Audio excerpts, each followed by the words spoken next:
Bos atau atasan kerja yang bagus tidak akan melakukan 9 hal ini kepada Anda. Seperti apakah itu?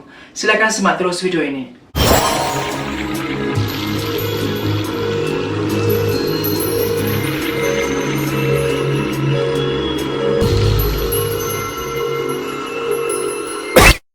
Halo semua, jumpa lagi dengan saya Edi Waluyo. Apa kabar teman-teman semua? Saya doakan semoga selalu walafiat dan dalam keadaan yang baik. Amin ya rabbal alamin. Pada kesempatan hari ini, saya mau berbagi tips tentang tanda jika bos yang bagus, maka beliau tidak akan melakukan 9 hal ini kepada Anda. Nah, ketika Anda bekerja, Anda menginginkan mendapatkan perlakuan yang bagus atau bahkan mendapatkan bos atau atasan yang baik kepada Anda, atau bahkan kepada semua bawahan di tempat kerja.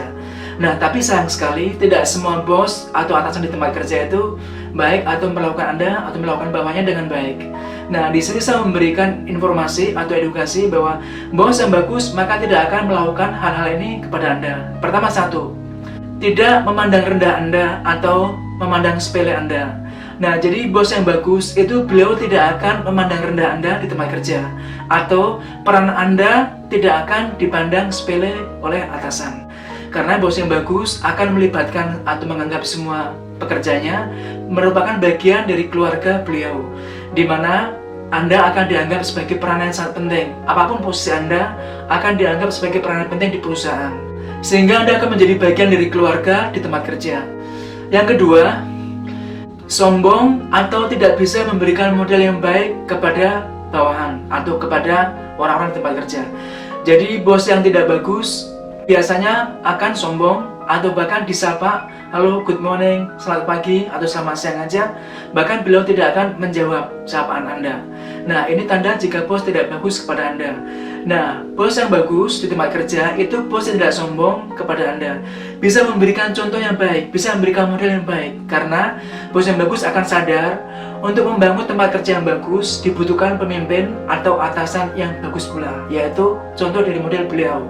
Nah, jika bos tidak demikian, maka bos Anda tidak bagus.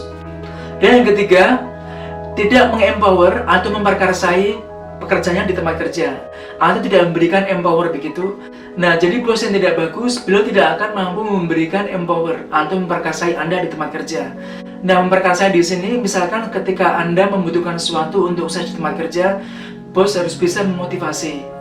Nah, ketika apa yang Anda butuhkan untuk bekerja atau untuk berkembang di tempat kerja, bos harus bisa memberikan sesuai dengan request Anda atau apa yang Anda butuhkan.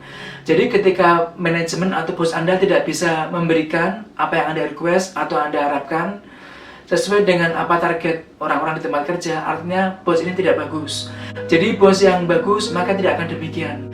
Tapi beliau bisa memperkasai atau mendukung semua tim kerjanya di tempat kerja. Misalkan Kak memberikan promosi kerja, atau meng-approve request atau permintaan anak buah di tempat kerja, memberikan alat-alat untuk mendukung pekerjaan dan sebagainya.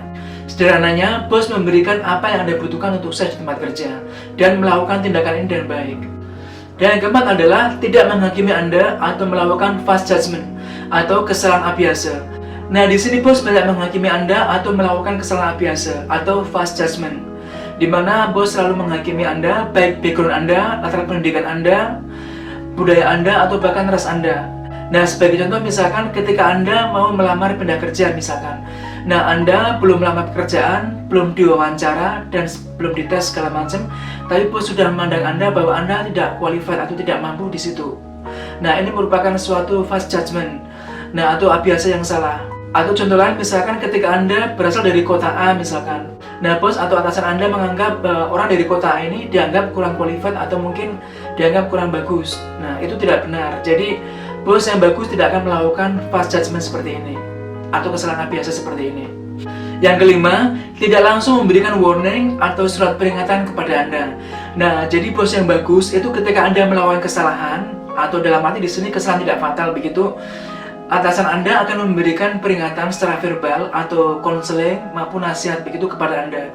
Jadi tidak langsung memberikan warning atau surat peringatan kepada Anda.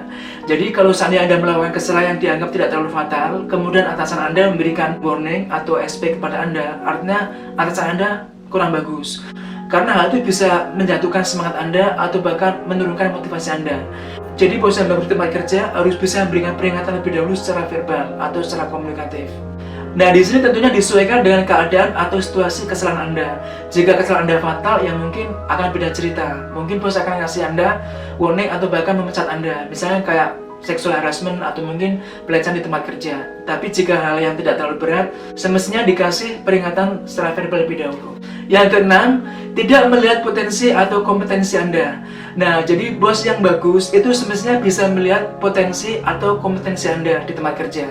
Apa sih bakat Anda, apa kelebihan Anda dan kelemahan Anda.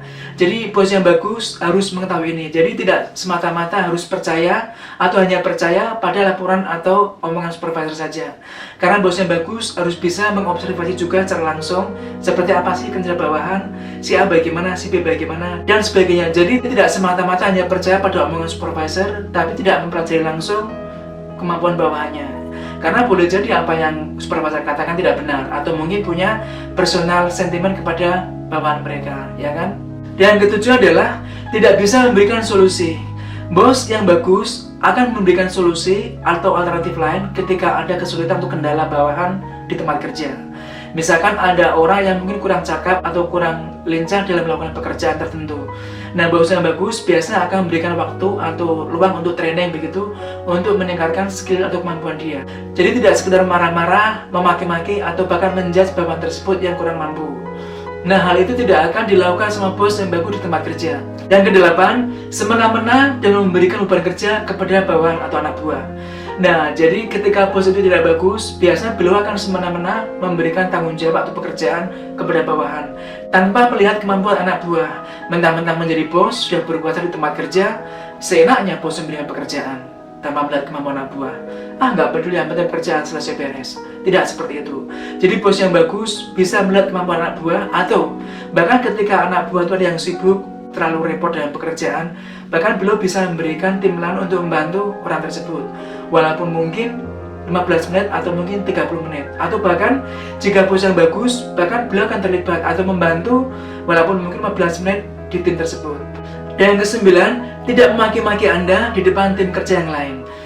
Nah, bos yang bagus tidak akan memaki-maki Anda atau mempermalukan Anda di depan tim kerja yang lain.